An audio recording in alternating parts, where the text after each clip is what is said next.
রাজ্যে কুয়াশার সম্ভাবনা বেশি থাকার কথা। বুধবার ফের পারদ নামতে পারে 2 থেকে 3 ডিগ্রি সেলসিয়াস। অন্যদিকে মঙ্গলবার বৃষ্টি হতে পারে দার্জিলিং সহ 4টি জেলায়। যাই হোক, উত্তরবঙ্গের প্রায় সব জেলাতেই হালকা থেকে মাঝারি কুয়াশা থাকবে। বলতে পারা যায় দার্জিলিং, কালিম্পং, জলপাইগুড়ি, আলিপুরদুয়ার, কোচবিহার, উত্তর ও দক্ষিণ দিনাজপুর এবং মালদা জেলায়। দক্ষিণবঙ্গের 5 জেলায় হালকা থেকে মাঝারি কুয়াশা দেখা যাবে রবিবার। আর এই কুয়াশা বাড়ার সম্ভাবনা পশ্চিম বর্ধমান, বীরভূম, মুর্শিদাবাদ ও নদিয়া জেলাতে। রবিবার থেকে আরও 3 দিন তাপমাত্রা বাড়বে 2 থেকে 4 ডিগ্রি সেলসিয়াস। ওদিকে বুধবার থেকে ফের পারদ নামবে, আর তা 2 ডিগ্রির মতো নামতে পারে। এখনই জাঁকিয়ে শীতের সম্ভাবনা নেই। এসব কথা শনিবার এক সাংবাদিক সম্মেলনে জানিয়ে দিলেন আলিপুর আবহাওয়া দপ্তরের পূর্বাঞ্চল অধিকর্তা সোমনাথ দত্ত। আবার মঙ্গলবার উত্তরবঙ্গে বৃষ্টির সম্ভাবনা। ওই বৃষ্টি হতে পারে দার্জিলিং সহ 4টি জেলায়। দক্ষিণবঙ্গে আবহাওয়ার পরিবর্তনে আংশিক মেঘলা আকাশ, বাতাসে বাড়বে জলীয় বাষ্পের পরিমাণ। বলা যায় পশ্চিমী ঝঞ্ঝায় আটকে উত্তরে হাওয়া। উত্তর পশ্চিম ভারতে পশ্চিমী ঝঞ্ঝা ঢুকেছে, উত্তরে হাওয়া কার্যত বন্ধ। বাড়ছে পূবালি হাওয়ার দাপট, সঙ্গে বঙ্গোপসাগর থেকে আসবে জলীয় বাষ্প। এর প্রভাবে ফের বাড়বে উষ্ণতা। এদিকে এদিন কলকাতা শহরে সর্বোচ্চ তাপমাত্রা থাকতে পারে 25 ডিগ্রি সেলসিয়াসের কাছে, আবার সর্বনিম্ন তাপমাত্রা থাকতে পারে 13 ডিগ্রি সেলসিয়াসের আশেপাশে।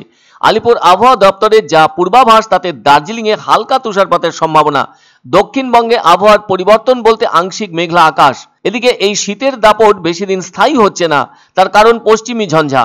হাওয়া অফিসের রিপোর্ট বলছে পশ্চিমী ঝঞ্ঝার কারণে কনকনে ঠান্ডা বাতাস কম অনুভূত হবে। আলিপুর আবহাওয়া দপ্তরের রিপোর্ট অনুযায়ী শুক্রবার দার্জিলিং এর সর্বনিম্ন তাপমাত্রা ছিল 6.4 ডিগ্রি সেলসিয়াস। সেদিক থেকে দেখলে পুরুলিয়ায় নেমেছিল তাপমাত্রা 6.1 ডিগ্রি সেলসিয়াস। আবার ঝাড়গ্রামে ছিল 8.5 ডিগ্রি সেলসিয়াস। বর্ধমান ও আসানসোলে ছিল 9.6 ডিগ্রি সেলসিয়াস। আর শনিবারও ওইসব অঞ্চলের তাপমাত্রার অবস্থার দিকটি একই আছে। আগামী 3 দিন বিশেষ করে গাঙ্গেয় পশ্চিমবঙ্গের জেলাগুলিতে সর্বনিম্ন তাপমাত্রা 2 থেকে 3 ডিগ্রি পর্যন্ত বাড়তে পারে। এর কারণ ইরানের পূর্ব অংশের উপর তৈরি হওয়া একটি পশ্চিমী ঝঞ্ঝা, যা ঘূর্ণাবর্তের আকারে অবস্থান করছে। এর প্রভাবে উত্তর পশ্চিম ভারতের একাধিক জায়গায় ঘন কুয়াশায় ঢেকেছে আকাশ। সাধারণত উত্তরে হাওয়া উত্তর পশ্চিম দিক থেকে মধ্য ভারত হয়ে বাংলায় ঢোকার পরেই শীতের আমেজ উপভোগ করে বাংলার মানুষজন। 7-8 তারিখের পর কিন্তু আবার টেম্পারেচার ফল হওয়ার সম্ভাবনা আছে। 4, 5, 6 জানুয়ারিতে পশ্চিমবঙ্গের কোনো জেলাতেই বৃষ্টিপাত বা তুষারপাতের কোনো সম্ভাবনা নেই।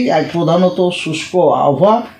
7 তারিখে উত্তরের কয়েকটি জেলাতে আপনার হালকা মাঝারি বৃষ্টিপাত বিক্ষিপ্তভাবে 1-2 জায়গাতে হওয়ার সম্ভাবনা আছে। সেগুলি হচ্ছে দার্জিলিং জেলা, কালিম্পং, জলপাইগুড়ি এবং আলিপুরদুয়ার। দার্জিলিং জেলাতে কিন্তু আপনার এও হতে পারে, তুষারপাত হওয়ারও একটা সম্ভাবনা আছে 7 তারিখে। এবং তারপরে আপনার 8 এবং 8, 9, 10 এই 3 দিনও কিন্তু পশ্চিমবঙ্গের কোনো জেলাতেই কোথাও কোনো বৃষ্টিপাতের সম্ভাবনা নেই।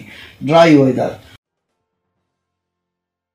এক অন্য অনুভূতির স্পর্শ পাওয়া যায় রয়কো ব্র্যান্ডের গেঞ্জি ও জাঙ্গিয়ায়। তাই ছোট বড় সবার পছন্দ রয়কো গেঞ্জি ও জাঙ্গিয়া। প্রস্তুতকারক জয়মনি হোশিয়ারি, কলকাতা। আনন্দ সংবাদ, আনন্দ সংবাদ। 30 বছরের নির্ভরযোগ্য প্রতিষ্ঠান ইন্দ্রমণি রাইস মিল। আমাদের কয়েকটি জনপ্রিয় ব্র্যান্ড হলো তাজ, বরলি, খুশি ইত্যাদি। আমাদের ফ্যাক্টরি আউটলেট সিজে ট্রেডিং কোম্পানি, দিনবাজার, এক্সিস ব্যাংকের পাশে, জলপাইগুড়ি। এখানে সুলভ মূল্যে গুণগত মানের সব ধরনের চাল পাওয়া যায়।